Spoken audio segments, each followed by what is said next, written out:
Hello students, last class में हमने सीखा इलेक्ट्रोड पोटेंशियल के बारे में। इलेक्ट्रोड पोटेंशियल किसको कहते हैं? इलेक्ट्रोड पोटेंशियल का मतलब है the tendency to lose gaining और losing electron by the electrode is known as electrode potential. Electrode potential भी दो प्रकार का होता है बच्चों। एक होता है आपका ऑक्सीडेशन इलेक्ट्रोड पोटेंशियल और दूसरा reduction electrode potential. Last class में हम डिस्कस कर चुके थे। ऑक्सीडेशन इलेक्ट्रोड पोटेंशियल का मतलब है the tendency to lose electron, electron की लूज करने की टेंडेंसी कितनी है, इसी बात को हम लोग कहते हैं oxidation electrode potential. And reduction electrode potential का मतलब है the tendency to gain electron by the electrode is known as reduction electrode potential. Oxidation electrode potential और रिडक्शन इलेक्ट्रोड पोटेंशियल दोनों एक दूसरे के बराबर लेकिन अपोजिट होते हैं। यानी एक फार्मूला होता है oxidation electrode potential, oxidation electrode potential equals to minus reduction electrode potential. तो ये फार्मूला होता है बच्चों, ऑक्सीडेशन इलेक्ट्रोड पोटेंशियल और रिडक्शन इलेक्ट्रोड पोटेंशियल दोनों एक दूसरे के बराबर होते हैं, खाली उनका साइन अपोजिट होता है। तो ये ध्यान में आपको रखना है। उसके बाद में फिर हमने लास्ट क्लास में बताया था कि जो इलेक्ट्रोड पोटेंशियल है वो 3 फैक्टर के ऊपर डिपेंड करता है। कौन कौन से फैक्टर के ऊपर? पहला टेम्परेचर, दूसरा कंसंट्रेशन और तीसरा है नेचर ऑफ द रॉड, यानी जो रॉड है वो किस मटेरियल का बना हुआ है, इस बात पर डिपेंड करता है आपका इलेक्ट्रोड पोटेंशियल। उसके बाद में एक टर्म और हमने सीखा था स्टैंडर्ड इलेक्ट्रोड पोटेंशियल। तो स्टैंडर्ड इलेक्ट्रोड पोटेंशियल का मतलब जब इलेक्ट्रोड पोटेंशियल स्टैंडर्ड कंडीशन में मेजर करते हैं, और स्टैंडर्ड कंडीशन का मतलब है 25 डिग्री सेल्सियस टेम्परेचर और 1 मोलर कंसंट्रेशन। इस टेम्परेचर और इस प्रेशर पर जब इलेक्ट्रोड पोटेंशियल मेजर करते हैं उसको हम लोग स्टैंडर्ड इलेक्ट्रोड पोटेंशियल के नाम से जानते हैं और उसको E0 से रिप्रेजेंट करते हैं। लास्ट क्लास में हम यहाँ तक डिस्कस कर चुके थे। आज हम लोग पढ़ेंगे सेल्फ पोटेंशियल के बारे में। सेल्फ पोटेंशियल किसको कहते हैं? Self potential,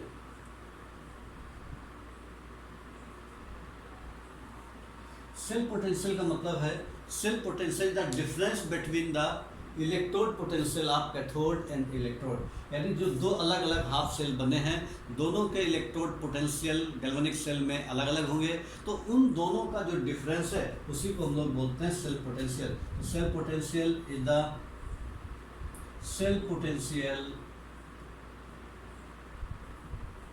is the difference between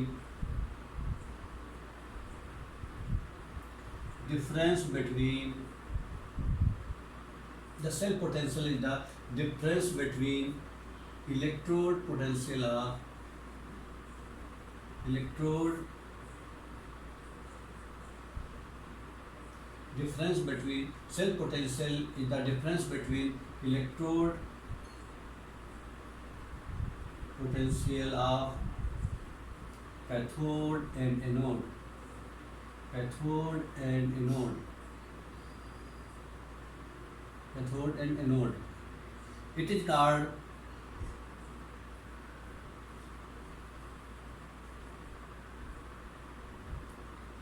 electromotive force, electromotive force, electromotive force of the cell when no current is drawn through it.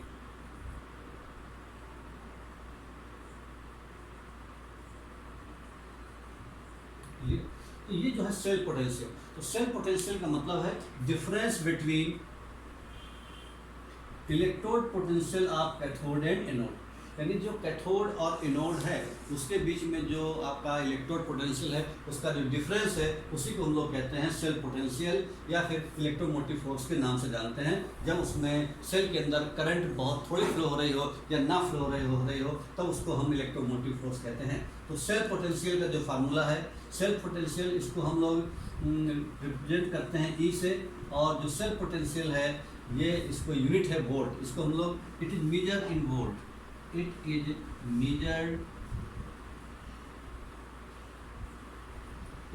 is measured in volt volt में इसको measure करते हैं। तो ये ध्यान में रखना है सेल पोटेंशियल। और जो सेल पोटेंशियल का जो फार्मूला है बच्चों वो होता है आपका E बराबर, अगर स्टैंडर्ड कंडीशन है तो E बराबर E not cathode minus E not anode. तो E नॉट सेल बराबर E नॉट सेल बराबर E नॉट सेल बराबर E not cathode minus E not anode. तो यहाँ पर ध्यान रखना है, यहाँ पर जो E नॉट की वैल्यू है वो आपको रखनी है स्टैंडर्ड। यहाँ पर जो E नॉट का फार्मूला है E नॉट सेल बराबर E नॉट कैथोड, फिर से लिख दे रहे हैं माइनस E नॉट एनोड। ये जो E नॉट की वैल्यू है, ये E नॉट की वैल्यू ये जो taken S SREP standard reduction electrode potential.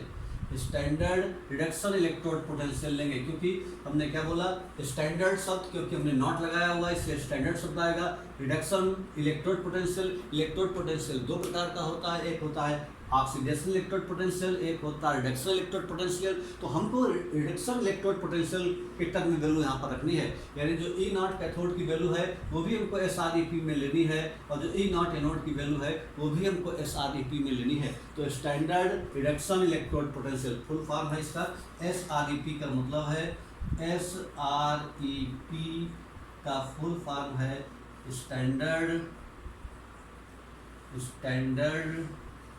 Reduction electrode potential.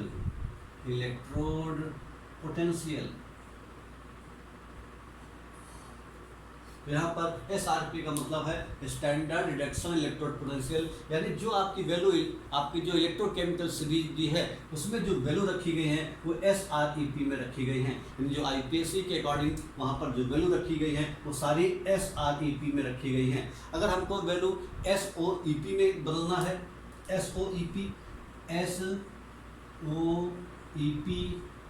का मतलब है standard oxidation electrode potential. Standard oxidation electrode potential, standard oxidation electrode potential. यहाँ पर रिडक्शन और ऑक्सीडेशन एक दूसरे के अपोजिट होते हैं, इसलिए यहाँ पर हम कह सकते हैं कि हमारी जो वैल्यू है SREP और SOEP दोनों एक दूसरे के बराबर होते हैं, खाली साइन अपोजिट होता है, यानी SOEP बराबर हो जाएगा माइनस SREP। मतलब स्टैंडर्ड ऑक्सीडेशन इलेक्ट्रोड पोटेंशियल की वही वैल्यू होती है जो स्टैंडर्ड रिडक्शन इलेक्ट्रोड पोटेंशियल की होती है, खाली साइन अपोजिट होता है। तो इस तरह से दोनों वैल्यू बराबर होते हैं। तो यहाँ पर ये जो फार्मूला हमको दिया हुआ है आपको यही फार्मूला लगाना है, चाहे बुक में कोई भी फार्मूला दिया हो, आपको खाली एक ही फार्मूला चूज करना है, यही वाला E नॉट सेल बराबर E not cathode minus E not anode. और यहाँ पर ये जो वैल्यू रखनी है E नॉट की वैल्यू वो SREP में ही लेनी है हमको।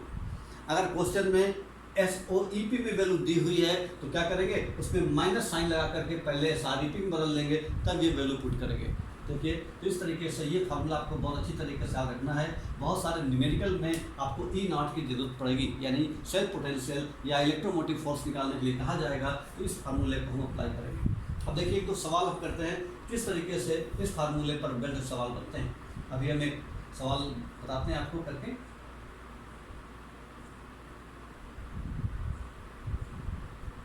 जैसे एक क्वेश्चन है, आपको कहा जाए find the cell potential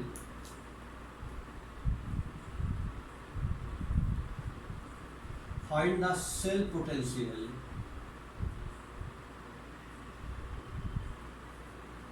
find the standard cell potential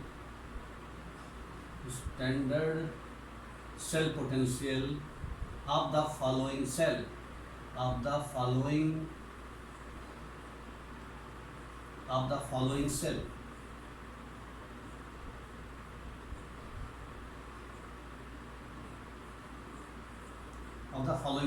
cell given है आपका Zn ऑब्लिक जिंक,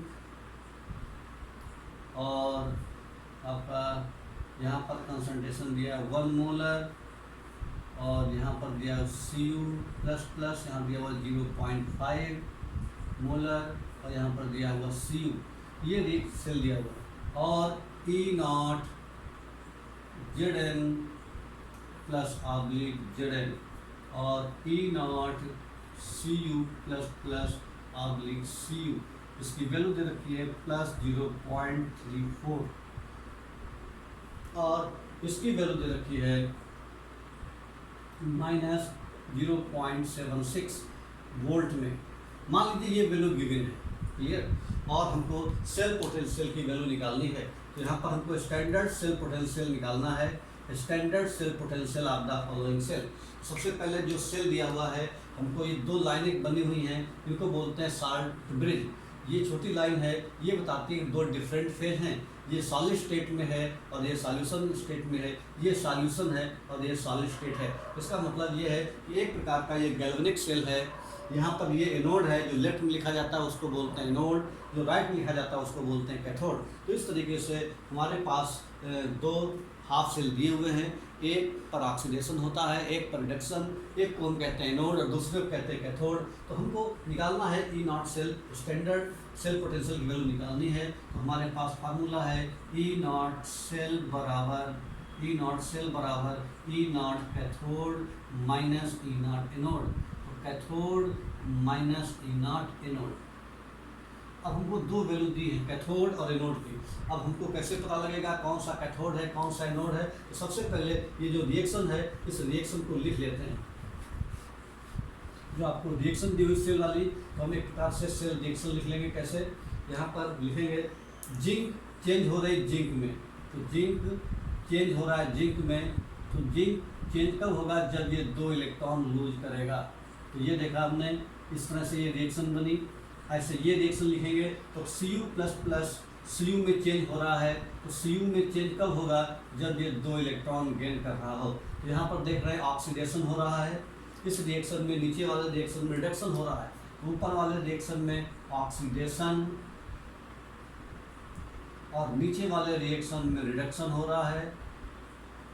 हमको पता है जहाँ पर रिडक्शन होता है वो होता है कैथोड, जहाँ पर ऑक्सीडेशन होता है वो एनोड। यानी रिडक्शन कैथोड में हम किसकी वैल्यू रखेंगे? कॉपर की। तो कॉपर की वैल्यू कितनी दी हुई है? कॉपर की वैल्यू दे रखी है बच्चों। तो इस रिएक्शन से हम जान जाएंगे कौन सा कैथोड है कौन सा एनोड। तो E0 सेल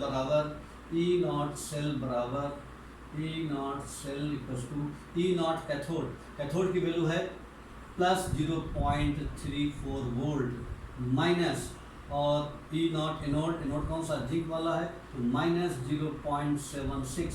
सॉल्व करेंगे तो ये वैल्यू आएगी 0.34 प्लस 0.76। इसको सॉल्व करेंगे दोनों वैल्यू को मिला करके, तो वैल्यू कितना आएगा? 6 4 10 कैरी ओवर 1 8 3 11, यानी ये वैल्यू आएगी 2 के बाद डेसिमल, यानी आ जाएगा 1.1। E0 सेल की वैल्यू आ गई हमारी 1.10 वोल्ट। तो इस तरीके से हमको E0 निकालना है, तो ये वैल्यू हम कैलकुलेट करके निकाल सकते हैं। तो इस तरीके से बच्चों E0 की वैल्यू निकल आती है। E0 बराबर E0 cathode minus E0 anode. हमको पहचानना है कैथोड पर कौन सा रिएक्शन होगा, एनोड पर कौन सा होगा। तो कैथोड पर हमेशा वो रिएक्शन होता है जहाँ पर रिडक्शन हो, यानी गेनिंग ऑफ इलेक्ट्रॉन, और एनोड पर हमेशा ऑक्सीडेशन होता है, और ऑक्सीडेशन का मतलब है लूजिंग ऑफ इलेक्ट्रॉन। तो इस तरीके से हम E0 कैथोड और E0 एनोड की वैल्यू हम लिख सकते हैं। लेकिन यहाँ पर ध्यान देने वाली बात यह है कि दोनों वैल्यू SREP में ही होनी चाहिए, और यहाँ पर ये दोनों वैल्यू SREP में है कि नहीं, ये कैसे पता लगेंगे? SRP मतलब स्टैंडर्ड रिडक्शन इलेक्ट्रोड पोटेंशियल। यहाँ पर रिडक्शन हो रहा है, देखिए +2 जिंक में चेंज हो रहा है। जब ऑक्सीडेशन नंबर घटे तो इसका मतलब रिडक्शन। यहाँ पर भी +2 से 0 हो रहा है, ऑक्सीडेशन नंबर घट रहा है दोनों जगह पर। इसका मतलब ये जो वैल्यू दी हुई है ये वैल्यू SREP में दी हुई है। अगर ऐसा नहीं होता तो एक वैल्यू होती है SOEP में और एक वैल्यू होती SREP में। जैसे मान लीजिए कि यही क्वेश्चन है, इसी क्वेश्चन में अगर हम एक काम करते हैं कि यहाँ पर हम वैल्यू बदल देते हैं। जैसे क्वेश्चन आपकी फिर वही रहेगा, आपकी हम वैल्यू चेंज कर देंगे। जैसे अगर हमको ये ना दे करके यहाँ पर इस तरीके से रिएक्शन लिखा हो, यानी आपके यहाँ पर Cu और Cu++ दिया हो, तो जब ये वैल्यू दी जाएगी तो ये वैल्यू माइनस में हो जाएगी। तो हम क्या करेंगे, ये कैथोड वाला रिएक्शन है, लेकिन यहाँ पर ये वैल्यू SREP में दी है, ये वैल्यू SOEP में दी हुई है। तो हमको पता है SOEP की वैल्यू SOEP बराबर SREP, ठीक है। फर्क खाली किसका होता है, माइनस साइन का। तो ये वैल्यू SOEP की दी हुई है, SOEP की वैल्यू कितनी दी हुई है, SOP की वैल्यू दी हुई है -0.34। तो हमको SREP की वैल्यू निकालनी है। SREP के लिए क्या करेंगे, माइनस साइन और लगा देंगे, तो ये वैल्यू हो जाएगी SREP। तो इस तरीके से SREP में दोनों वैल्यू होनी चाहिए, और ये वैल्यू हो जाएगी 0.34 वोल्ट। और फिर उसके बाद हम फिर पहले जैसा क्वेश्चन बन जाएगा। मतलब ये हुआ कि अगर दोनों वैल्यू SREP में दी हैं तो अच्छी बात है, अगर एक वैल्यू SREP में दी है, एक वैल्यू SOEP में दी है, तो इसका मतलब है SOEP को हमको पहले SREP में बदलना है, तभी ये फार्मूला अप्लाई करना है। क्योंकि ये फार्मूला तभी एप्लीकेबल है जब दोनों ही वैल्यू हमारी SREP में दी हो, तभी ये फार्मूला अप्लाई होगा। तो इस तरीके से बच्चों हम आपका इलेक्ट्रोमोटिव फोर्स या सेल्फ पोटेंशियल जो है हम इस तरीके से निकाल सकते हैं। तो ये आपको निकालना आना चाहिए, क्योंकि न्यूमेरिकल लगाते समय इसकी जरूरत पड़ने वाली है। उसके बाद बच्चों अब हम पढ़ेंगे इलेक्ट्रोकेमिकल सीरीज के बारे में। इलेक्ट्रोकेमिकल सीरीज किसको कहते हैं, इलेक्ट्रोकेमिकल सीरीज, इलेक्ट्रोकेमिकल सीरीज। तो इलेक्ट्रोकेमिकल सीरीज के बारे में बच्चों हमने सीखा। इलेक्ट्रोकेमिकल सीरीज के बारे में हमने पीछे स्टैंडर्ड इलेक्ट्रोड पोटेंशियल के बारे में पढ़ा था। स्टैंडर्ड इलेक्ट्रोड पोटेंशियल का मतलब ये है कि जब इलेक्ट्रोड पोटेंशियल स्टैंडर्ड कंडीशन पर मेजर करते हैं, स्टैंडर्ड कंडीशन का मतलब 25 डिग्री सेल्सियस टेम्परेचर या 298 केल्विन टेम्परेचर और 1 मोलर कंसंट्रेशन। जब इस टेम्परेचर और इस प्रेशर पर इस टेम्परेचर और इस कंसंट्रेशन पर जब हम इलेक्ट्रोड पोटेंशियल मेजर करते हैं तो उसको बोलते हैं स्टैंडर्ड इलेक्ट्रोड पोटेंशियल, और उसको E0 से रिप्रेजेंट करते हैं। और उसके बाद में इलेक्ट्रोकेमिकल सीरीज में जो IPAC कन्वेंशन है, electrode potential, standard electrode potential भी दो प्रकार का होता है, एक होता है SREP और एक होता है SOEP। तो IPAC कन्वेंशन के हिसाब से हमें जो वैल्यू पुट करनी है, जो इलेक्ट्रोकेमिकल सीरीज आपकी बुक में बनी होगी, उस इलेक्ट्रोकेमिकल सीरीज जो आपने 11th क्लास में भी देखी थी रॉक्स रिएक्शन चैप्टर में, तो वहाँ पर जो इलेक्ट्रोकेमिकल सीरीज बनी थी, या अभी चैप्टर में देखेंगे जो इलेक्ट्रोकेमिस्ट्री चैप्टर है, वहाँ पर जो इलेक्ट्रोकेमिकल सीरीज बनी हुई है उसमें जो वैल्यू गिवन है वो वैल्यू गिवन है किसमें, SREP में दी है। SREP जनरली किताब में स्टैंडर्ड इलेक्ट्रोड पोटेंशियल लिखा रहता है, लेकिन वो वैल्यू एक्चुअल में क्या है, SREP में ही दी है। SOEP में वैल्यू अगर हमको निकालनी रहेगी तो उसकी अपोजिट हो जाएगी, जो साइन आपकी बुक में लगा हुआ है वो उसका अपोजिट हो जाएगा।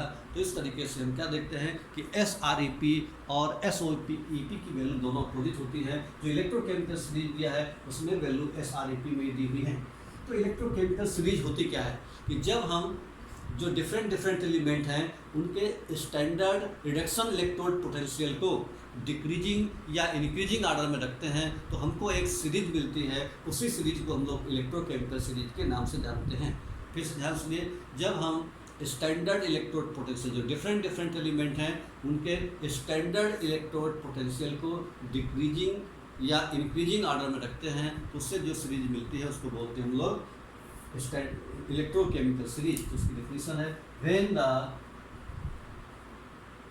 when the standard reduction electrode potential of the elements when the standard reduction electrode potential of the elements are kept in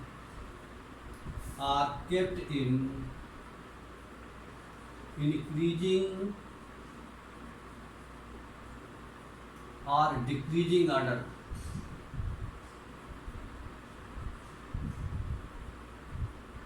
then we get a series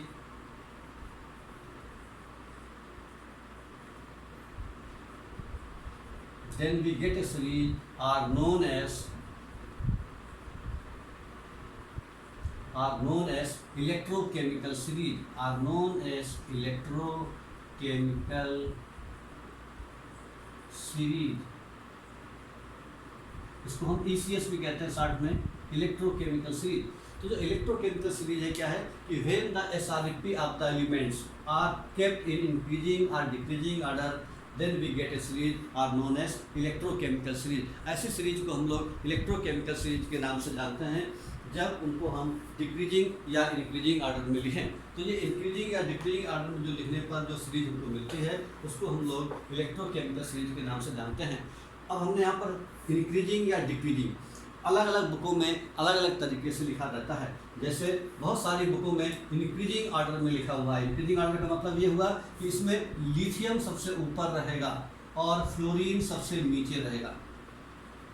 lithium की जो वैल्यू है वो है मेरे ख्याल से -3.71, यानी इसकी जो वैल्यू है वो माइनस में है 3.71, ये इसकी वैल्यू है अब नाम 3.03 वैल्यू है इसकी, 3.71 नहीं 3.03 है, माइनस में 3.03 वोल्ट है। और लिथियम के बाद और एलिमेंट हैं, जैसे लिथियम के बाद आपका है पोटेशियम है, फिर सोडियम है, वगैरह वगैरह बहुत सारे एलिमेंट हैं। फ्लोरीन सबसे बाद में है, तो फ्लोरीन की वैल्यू जो है वो कितनी है, फ्लोरीन की वैल्यू बच्चों है प्लस में +2.87 है फ्लोरीन की वैल्यू, +2.87, ठीक है, वोल्ट। तो इस तरह से यहाँ पर बीच में हाइड्रोजन रहेगा, उसकी वैल्यू 0 रहेगी। तो आप देखेंगे बुक में इस तरह की हमको एक इलेक्ट्रोकेमिकल सीरीज दिखाई पड़ती है, और उस इलेक्ट्रोकेमिकल सीरीज में आपकी जो ऑर्डर है वो इंक्रीजिंग ऑर्डर रखा हुआ है। इंक्रीजिंग ऑर्डर यानी ऊपर की वैल्यू कम है, ऊपर से जाने पर वैल्यू लगातार बढ़ती जा रही है, ठीक है। लेकिन अगर हम क्या करें कि इसी को हम डिक्रीजिंग ऑर्डर में भी लिख सकते हैं। जैसे आपकी NCERT बुक में फ्लोरीन ऊपर है और लिथियम नीचे, तो यहाँ पर क्या होगा, डिक्रीजिंग ऑर्डर होगा, ये प्लस ऊपर रहेगा और ये माइनस नीचे रहेगा। तो इसलिए हमने लिखा हुआ है इंक्रीजिंग और decreasing order. We get a series are known as electrochemical series. तो इलेक्ट्रोकेमिकल सीरीज आपसे कोई पूछे कि what is the meaning of electrochemical series, तो आप बताओगे when the standard action electrode potential of the different elements are kept in increasing or decreasing order, then we get a series are known as electrochemical series। इसी को हम लोग electrochemical series बोलते हैं। आप लोग अपनी बुक में देखिए इलेक्ट्रोकेमिकल सीरीज आपको दिखाई पड़ेगी, लेकिन जो भी इलेक्ट्रोकेमिकल सीरीज है वो सारी इलेक्ट्रोकेमिकल सीरीज की वैल्यू SREP में ही होती है। SOEP में अगर वैल्यू होगी तो साइन उल्टा हो जाएगा, तब फ्लोरीन की वैल्यू ये माइनस में हो जाएगी और लिथियम की वैल्यू प्लस में हो जाएगी, साइन अपोजिट हो जाएगा, क्योंकि SREP और SOEP दोनों एक दूसरे के बराबर लेकिन अपोजिट होते हैं, इसलिए साइन बदल जाएगा। तो इस तरह से ये जो सीरीज हमको दिखाई पड़ती है इसको बच्चों लोग इलेक्ट्रोकेमिकल सीरीज के नाम से जानते हैं। अब इलेक्ट्रोकेमिकल सीरीज के बाद इसका एप्लीकेशन क्या क्या है, इसका क्या क्या फ़ायदा है इलेक्ट्रोकेमिकल सीरीज का, इसके बारे में हम लोग डिस्कस करेंगे। एप्लीकेशन ऑफ इलेक्ट्रोकेमिकल सीरीज,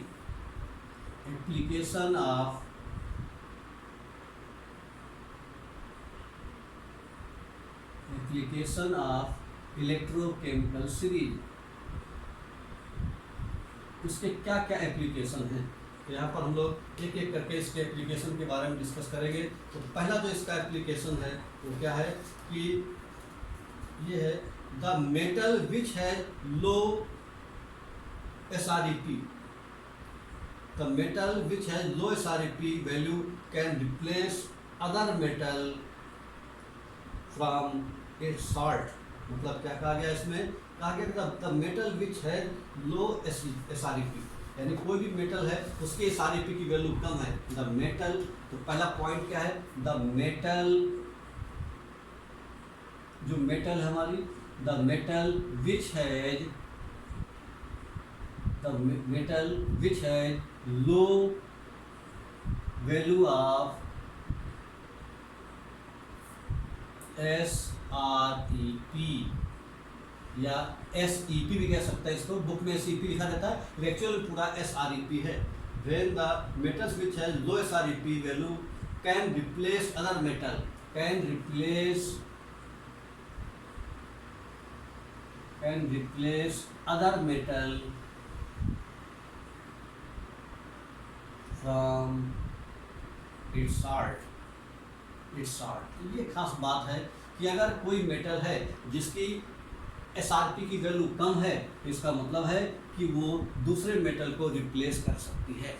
ठीक है, दूसरे मेटल को उसके सॉल्ट से रिप्लेस कर सकती है अगर उसकी वैल्यू कम है तो, और अगर वैल्यू ज़्यादा है तो उसको रिप्लेस नहीं कर पाएगी। जो मेटल जिसकी SRP की वैल्यू कम है वो दूसरी मेटल को जिसकी SRP की वैल्यू ज़्यादा है उसको रिप्लेस कर सकती है। ये पहले पॉइंट का मतलब है। ये एप्लीकेशन है ECS का। ECS की हेल्प से हम ये जान सकते हैं कि किस मेटल का कम है वैल्यू SRP, किस मेटल का ज़्यादा है। हमको पता है ऊपर से जाने पर SRP की वैल्यू बढ़ती जाती है। ठीक है, एनसीईआरटी किताब में घटती जाती है, तो कहीं पर आप घटती जा रही हो या बढ़ती जा रही हो उस बात से कोई मतलब नहीं। आपको ये वैल्यू देखनी है किसकी ज़्यादा है किसकी कम। जिसकी ज़्यादा है वो रिप्लेस हो जाएगी, जिसकी कम है वो रिप्लेस कर देगी। इसका मतलब जिसकी SRP की वैल्यू कम है वो ज़्यादा रिएक्टिव मेटल होती है, और आपको पता है कि जो ज़्यादा रिएक्टिव मेटल है वो अपने से कम रिएक्टिव मेटल को डिस्प्लेस कर देती है। ठीक है, जैसे कि आपने एक छोटी क्लास में एक रिएक्शन पढ़ा होगा कि अगर हम कॉपर सल्फेट का सॉल्यूशन है और यहाँ पर हम जिंक आपका डाल दें तो क्या बन जाएगा, ये आपका बन जाएगा जिंक सल्फेट और प्लस कॉपर बन जाएगा। लेकिन अगर हम जिंक सल्फेट में कॉपर डाल दें तो ये आपका कॉपर सल्फेट और जिंक नहीं बनेगा, ये रिएक्शन नहीं होगी, ये हो जाएगी। हम छोटी क्लास में पढ़ते थे कि यहाँ पर जिंक कॉपर को रिप्लेस कर दे रहे हैं because zinc is more reactive than copper. हम जानते थे जो 9-10 में पढ़ते थे कि जिंक की वैल्यू कॉपर से ज़्यादा मतलब ज़्यादा रिएक्टिव मेटल है, इसलिए कॉपर को रिप्लेस कर दे रहा है। यहाँ पर copper less reactive than zinc, therefore it can not displace zinc from zinc sulphate solution. ऐसा क्यों हो रहा है? क्योंकि यहाँ पर E0 की वैल्यू है, ये जिंक की E0 की वैल्यू कम है, कॉपर की E0 की वैल्यू ज़्यादा है। जिंक की E0 की वैल्यू आप देखेंगे टेबल में, जिंक की जो E0 की वैल्यू आएगी SRP की वैल्यू वो निगेटिव आएगी, कॉपर की पॉजिटिव आएगी, यानी इसकी वैल्यू कम है इसकी ज़्यादा। इसका मतलब ये इसको रिप्लेस कर दे रहा है, जबकि यहाँ पर क्या है, इसकी वैल्यू ज़्यादा है इसकी वैल्यू कम, तो इसका मतलब ज़्यादा वाला कम को रिप्लेस नहीं कर पाता, जिसकी वैल्यू कम है वो ज़्यादा वाले को रिप्लेस कर देती है। इस पहले पॉइंट का मतलब ये हुआ। इस रिएक्शन के थ्रू समझ सकते हैं इस पॉइंट का क्या मतलब है। उसके बाद बच्चों दूसरा पॉइंट कहा गया है the metal which have low SRP value are strong reducing agent, यानी जो मेटल जिनकी SRP की वैल्यू कम होती है वो क्या होते हैं, स्ट्रॉन्ग रिड्यूसिंग एजेंट होते हैं। बच्चों तो हम दूसरा पॉइंट लिखने जा रहे हैं the metal which have low value of SRP, the metal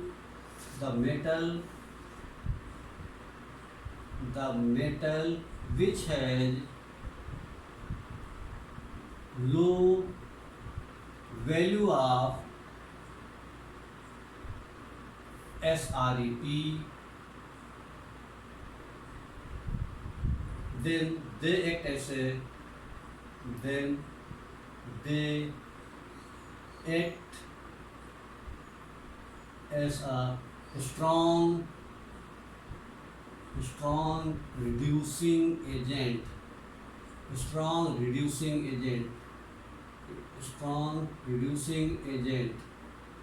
यानी वो स्ट्रॉन्ग रिड्यूसिंग एजेंट होते हैं जिनकी SRP की वैल्यू कम होती है। दूसरा पॉइंट है ऐसे मेटल जिनके SRP की वैल्यू बहुत कम है वो सबसे ज़्यादा रिड्यूसिंग एजेंट होते हैं। जैसे कि अगर हम टेबल में देखें तो टेबल में देखते हैं सबसे कम जो वैल्यू है वो किसकी है, लिथियम की। तो इसका मतलब क्या हुआ, lithium is the most powerful reducing agent. और सबसे कम SRP की वैल्यू होती है टेबल के अंदर देखा जाए तो फ्लोरीन की। इसका मतलब है fluorine is the weakest reducing agent. तो फ्लोरीन सबसे कम अच्छा रिड्यूसिंग एजेंट है, जबकि लिथियम सबसे ज़्यादा अच्छा रिड्यूसिंग एजेंट है। उसका रीजन क्या है, इसी पॉइंट के हिसाब से समझ रहे हैं। मतलब और जिसकी SRP की वैल्यू लो होती है वो बहुत ही अच्छा रिड्यूसिंग एजेंट माना जाता है। तो यहाँ पर लिथियम की वैल्यू सबसे कम है, इससे लिथियम सबसे अच्छा रिड्यूसिंग एजेंट माना जाता है। ठीक है, तो खाली हम E0 की वैल्यू से हम देख के बता सकते हैं कि कौन सा एलिमेंट अच्छा रिड्यूसिंग एजेंट है और कौन सा एलिमेंट अच्छा रिड्यूसिंग एजेंट नहीं है। जैसे मान लीजिए हमारे पास A, B, C, D 4 element हैं। इसकी जो SREP की वैल्यू है, इसकी वैल्यू है -2.71, इसकी वैल्यू है आपका 2.40, माइनस में इसकी वैल्यू है मान लो 0.00, इसकी वैल्यू है आपकी 2.35, ये वैल्यू सब वोल्ट में है, मान लीजिए वोल्ट में है।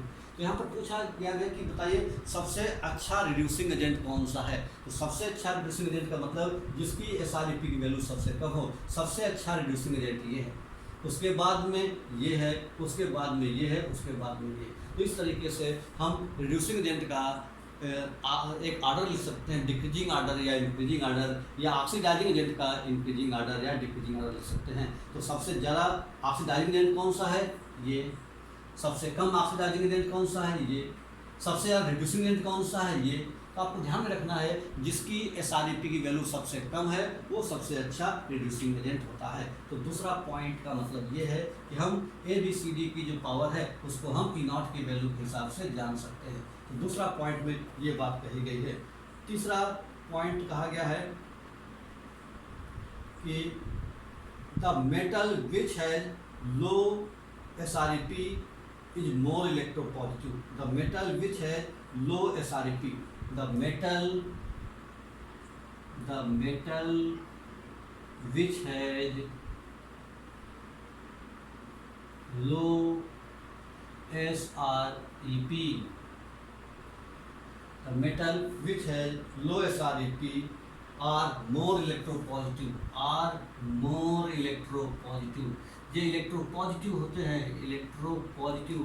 इलेक्ट्रोपॉजिटिव का मतलब है they have tendency to lose electron, इनके पास इलेक्ट्रॉन को लूज करने की टेंडेंसी होती है। तो हमने देखा है, हम चाहे तो बुक में देख सकते हैं, हमारे पास जो इलेक्ट्रोकेमिकल सीरीज बुक में दी हुई है उस बुक में हमको क्या दिखता है कि जिनकी वैल्यू माइनस में है, काफ़ी माइनस में, जिनकी वैल्यू काफ़ी लोअर है, वो सारे आपके इलेक्ट्रोपॉजिटिव एलिमेंट हैं। जैसे लिथियम, सोडियम, पोटेशियम, ये सारे इलेक्ट्रोपॉजिटिव एलिमेंट हैं क्योंकि फर्स्ट ग्रुप को बिलोंग करते हैं, यानी हाईली रिएक्टिव मेटल हैं और इलेक्ट्रोपॉजिटिव नेचर के हैं, इलेक्ट्रॉन को लूज करने की टेंडेंसी रखते हैं।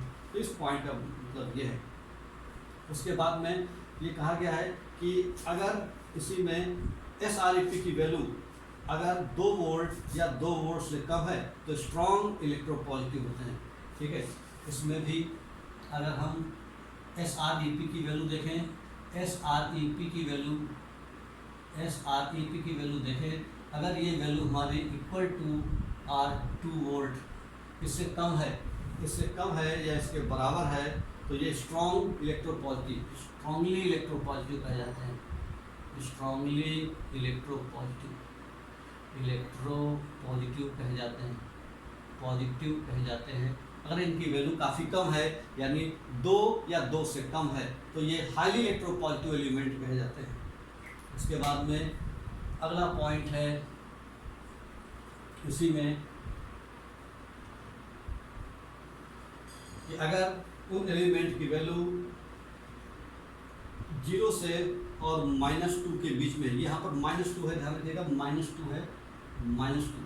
दूसरा पॉइंट है अगर SREP की value if SREP lies between 0 and -2 और उसकी वैल्यू 0 और -2 के बीच में है तो इसको बोलते हैं मॉडरेटरी इलेक्ट्रोपॉजिटिव। ये वाले मॉडरेटरी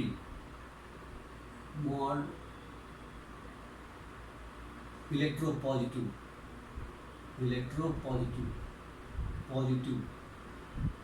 मॉडरेटरी का मतलब होता है कि जो बहुत ज़्यादा इलेक्ट्रोपॉजिटिव भी ना हो और बहुत कम इलेक्ट्रोपॉजिटिव भी ना हो।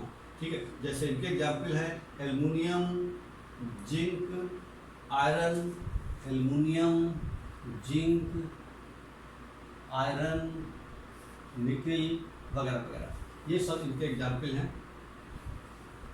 उसके बाद में अगर SREP की वैल्यू 0 से ज़्यादा है तब इसको बोलते हैं हम लोग weekly electropositive. If SREP is greater than 0 से बड़ा है तो इसको बोलते हैं हम लोग वीकली इलेक्ट्रोपॉजिटिव। इलेक्ट्रोपॉजिटिव।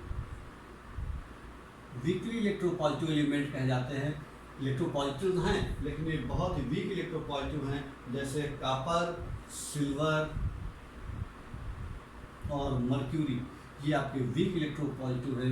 और इनको हाइड्रोजन से नीचे पोजीशन दिया गया है क्योंकि ये जो है इनकी ई नॉट की वैल्यू हाइड्रोजन से ज़्यादा होती है। हाइड्रोजन की ई नॉट की वैल्यू कितनी है? 0। इनकी पॉजिटिव वैल्यू आएगी। तो ये आपका इलेक्ट्रोकेमिकल सीरीज की पॉइंट। अगला पॉइंट है इलेक्ट्रोकेमिकल सीरीज में, the metals which have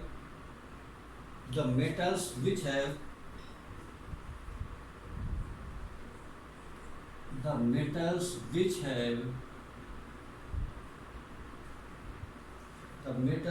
which have low value of SREP,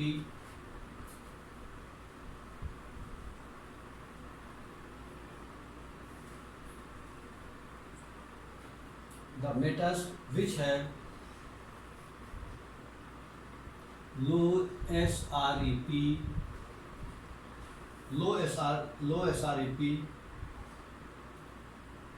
the metals which have low SREP have greater rate of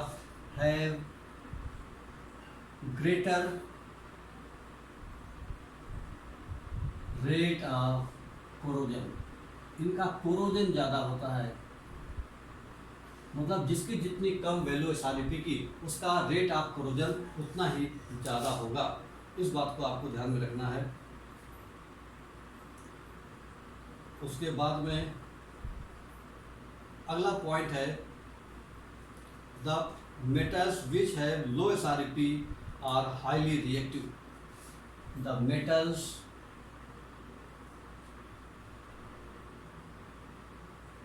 which have low value of SREP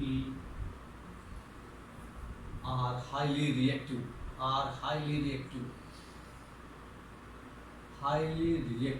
मतलब उनकी reactivity ज़्यादा होती है। ऐसे metal जिनकी SREP की value कम होती है वो काफ़ी ज़्यादा रिएक्टिव है। इसका मतलब lithium is the most reactive element. Lithium की रिएक्टिविटी काफ़ी ज़्यादा है। इस तरीके से ये these are the application of electrochemical series. तो इलेक्ट्रोकेमिकल सीरीज के हेल्प से हम इन बात को जान लेते हैं कि कौन सी मेटल ज़्यादा रिएक्टिव है, कौन सी मेटल कम रिएक्टिव है, और उसके बाद में वो जो ज़्यादा रिएक्टिव मेटल है या जो कम रिएक्टिव मेटल है कौन किसको डिप्लेस करेगी, किसका कोरोजन ज़्यादा होगा, कौन सा ज़्यादा अच्छा रिड्यूसिंग एजेंट है। तो ये सारी बातें जो है हमको इलेक्ट्रोकेमिकल सीरीज के एप्लीकेशन से पता लगती हैं, ठीक है। और उसका अगर जो इलेक्ट्रोपॉजिटिव है वो हाई इलेक्ट्रोपॉजिटिव होगा या वीकली इलेक्ट्रोपॉजिटिव होगा, ये हम इन फार्मूले के थ्रू जान लेते हैं। तो हमने आज सीखा इलेक्ट्रोकेमिकल सीरीज क्या होती है, सेल्फ पोटेंशियल क्या होता है ये, और उसका एप्लीकेशन देखा है इलेक्ट्रोकेमिकल सीरीज का, ठीक है। अब हम एक और आगे पढ़ेंगे चीज़, standard hydrogen electrode. Standard hydrogen electrode क्या होता है बच्चों? इसको नॉर्मल हाइड्रोजन कहते हैं। स्टैंडर्ड हाइड्रोजन इलेक्ट्रोड,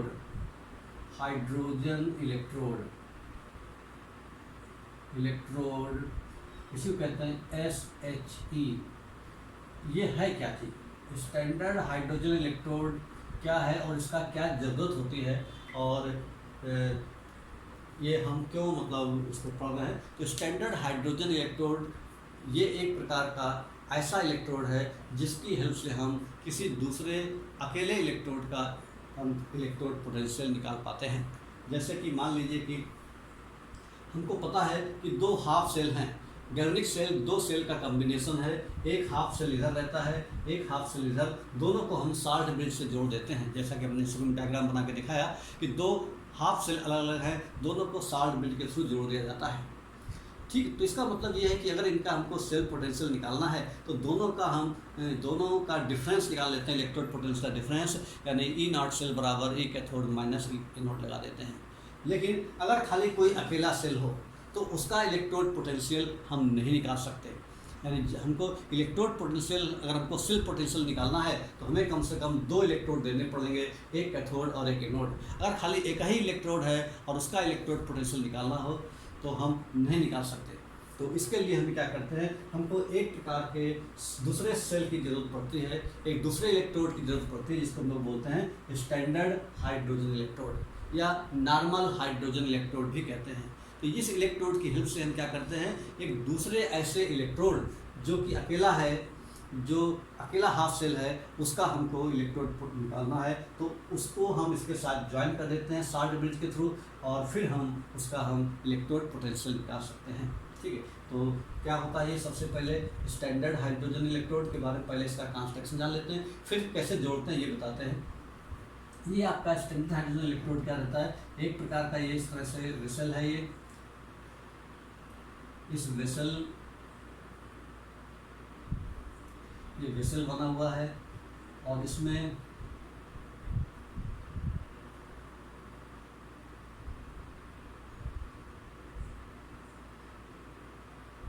ये प्लेटिनम का एक वायर पड़ा हुआ है, इसको बोलते हैं प्लेटिनम फॉयल। ये प्लेटिनम फॉयल है, और यहाँ से हाइड्रोजन गैस एंट्री कर रही है, hydrogen gas at 1 atmosphere, 25 degree Celsius temperature है, और इसके अंदर जो फिल है वो क्या है, वो आपका हाइड्रोजन आयन कंसंट्रेशन यानी 1 MHCl है, NaHCl जिसका कंसंट्रेशन 1 मोलर है।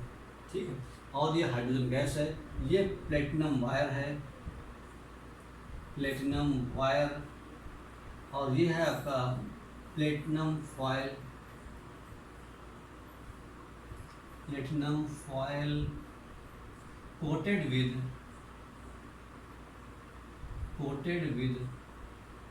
प्लेटिनम ब्लैक,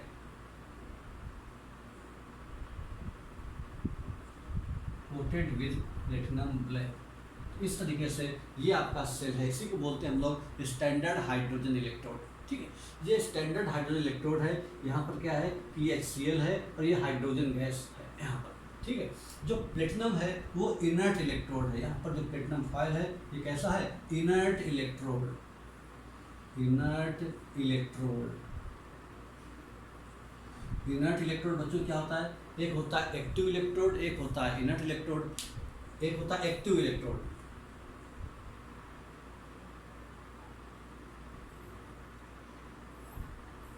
एक्टिव इलेक्ट्रोड का मतलब वो होता है कि जो खुद रिडॉक्स रिएक्शन में पार्टिसिपेट करते हैं उनको बोलते हैं एक्टिव इलेक्ट्रोड।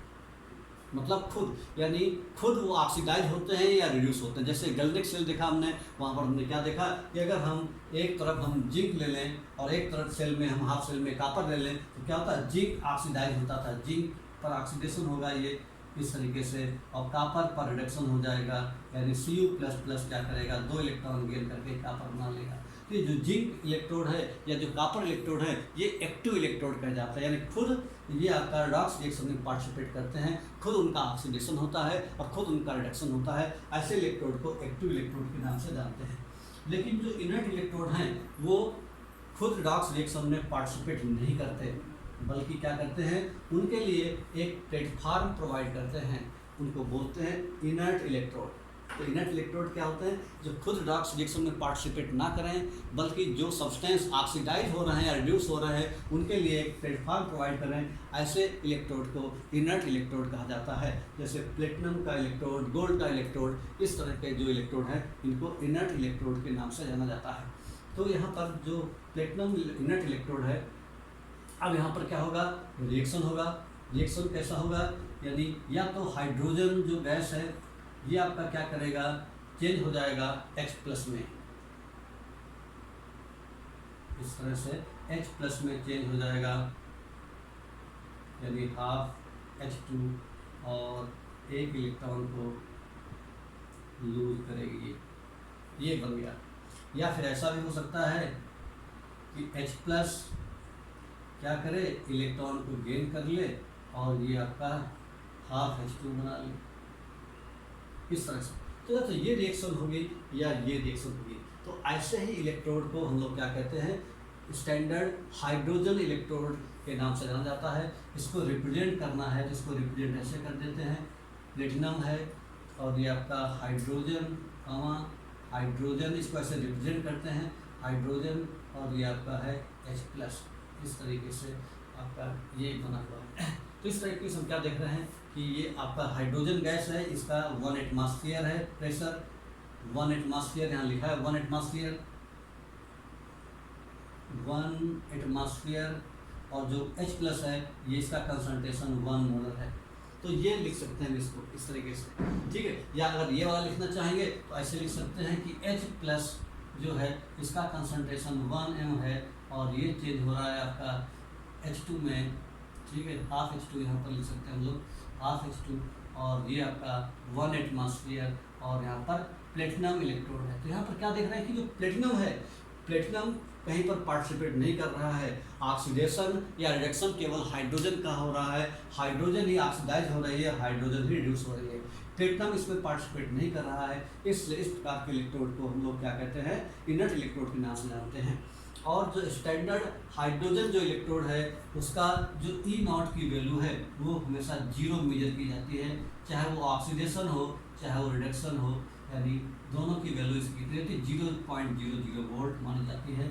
चाहे वो स्टैंडर्ड पोजीशन इसका चाहे ऑक्सीडेशन हो या रिडक्शन हो, दोनों समय इसकी वैल्यू 0 मानी जाती है। यानी अगर हम स्टैंडर्ड ऑक्सीडेशन पोटेंशियल कहेंगे तब भी इसकी वैल्यू 0, स्टैंडर्ड रिडक्शन पोटेंशियल कहेंगे तब भी इसकी वैल्यू 0। अब क्या करते हैं कि इसी आपका जो हाइड्रोजन इलेक्ट्रोड है, इसी हाइड्रोजन इलेक्ट्रोड को हम किसी दूसरे इलेक्ट्रोड के साथ जोड़ देते हैं, और इसकी वैल्यू हमको पता है, और ये वैल्यू को जान करके फिर हम उसकी वैल्यू निकाल सकते हैं। तो देखिए बच्चों किस तरह से निकालते हैं। अगर हमको स्टैंडर्ड हाइड्रोजन इलेक्ट्रोड दिया हुआ है तो हम क्या करेंगे कि एक दूसरा हाइड्रोजन इलेक्ट्रोड दूसरे इलेक्ट्रोड की वैल्यू को कैसे निकाल सकते हैं। मान लीजिए हमारे पास कोई मेटल है, इस तरह से मेटल है, कोई इस तरह से कोई मेटल है, और यहाँ पर मान लीजिए कि हमारे पास ये A सल्फेट है, ये M मान लीजिए M नाम की कोई मेटल है, और ये M सल्फेट कोई सॉल्यूशन है। M नाम की कोई मेटल है, M जिंक भी हो सकती है, M कॉपर भी हो सकती है, M सिल्वर भी हो सकती है, M कैडमियम भी हो सकती है। तो हमको नहीं पता कि ये M कौन सी मेटल है, और जो मेटल है उसी का आपका सॉल्यूशन भी है। जैसे मान लो अगर जिंक मेटल है तो जिंक सल्फेट का सॉल्यूशन होगा, अगर सिल्वर मेटल है तो सिल्वर नाइट्रेट का सॉल्यूशन होगा, कैडमियम है तो कैडमियम सल्फेट का होगा। तो ये वाला हमको इस इलेक्ट्रोड का, इस मेटल का इलेक्ट्रोड पोटेंशियल निकालना है। तो हमको पता है कि इलेक्ट्रोड पोटेंशियल तभी हम निकाल सकते हैं कि जब हमको 2 अलग अलग हाफ सेल दिए हो और उनको हम एक पूरा कंप्लीट सेल बनाएं। तो हम क्या करते हैं, उसके लिए हमको ये जो हाइड्रोजन इलेक्ट्रोड बना है उस हाइड्रोजन इलेक्ट्रोड को हम क्या करते हैं, उसके साथ जोड़ देते हैं। हाइड्रोजन गैस है, पीछे लिखा था वही बात, हाइड्रोजन गैस 1 एटमॉस्फेयर प्रेशर और 25 डिग्री सेल्सियस। ये अब हमने क्या किया कि ये जो है इसको और इसको जोड़ दिया, हमने वायर के थ्रू जोड़ दिया। ये सॉल्यूशन फिल है, इसको यहाँ पर जोड़ दिया हमने पोटेंशियोमीटर की हेल्प से, ठीक है। यहाँ पर आपका एक पोटेंशियोमीटर लगा हुआ है उसकी हेल्प से, और इन दोनों के बीच में हमने क्या लगा दिया, साल्ट ब्रिज लगा दिया। जब हम साल्ट ब्रिज दोनों में लगा देंगे तो क्या होगा, पूरा हमारा सर्किट कंप्लीट हो जाएगा। सर्किट कंप्लीट हो गया यानी एक प्रकार का हमारा गैल्वेनिक सेल बन गया ये, ठीक है। ये आपका साल्ट ब्रिज है। हमने शुरू में बताया था कि जब गैल्वेनिक सेल बनाते हैं तो साल्ट ब्रिज इनर्ट इलेक्ट्रोलाइट रहते हैं, इसमें साल्ट ब्रिज है ये साल्ट ब्रिज है, ठीक है। और यहाँ पर इसको हमने पोटेंशियोमीटर से जोड़ दिया, या वैक्यूम वोल्टमीटर से भी जोड़ सकते हैं। तो अब यहाँ पर ये जोड़ दिया हमने। अब हमको इसका इलेक्ट्रोड पोटेंशियल निकालना ये हमको नहीं पता, इसका हमको पता है 0 होता है। तो हम क्या करेंगे हम लोग, अगर हमको निकालना है E0 सेल बराबर E0 cathode minus E0 anode, ये पता है हमको, ये फार्मूला पता है। अब क्या करेंगे, अब यहाँ पर ये जो डिफ्लेक्शन, ये जो पोटेंशियल मीटर इसका डिफ्लेक्शन बताएगा कि ये किस तरफ से करंट किधर से किधर की ओर बह रहा है। तो यहाँ पर ये ध्यान रखना है, करंट हमेशा रूल है कि जब हमने सेल के बारे में बताया था तब वहाँ पर हमने बताया था कि जो इधर वाला है लेफ्ट में उसको बोलते हैं एनोड, एनोड पर ऑक्सीडेशन होता है, एनोड हमेशा नेगेटिव होता है। जो राइट में होता है उसको बोलते हैं कैथोड, ठीक है, और कैथोड जो है वो आपका पॉजिटिव होता है, ये बात हमने बताई थी वहाँ पर। लेकिन यहाँ पर जो है इसको इधर भी जोड़ सकते हैं, इसको इधर भी जोड़ सकते हैं, तो यहाँ पर हमें कंफ्यूज नहीं होना है। यहाँ पर हमको जो ये काम बताएगा कौन सा कैथोड है कौन सा एनोड, ये हमको ये घड़ी बताएगी।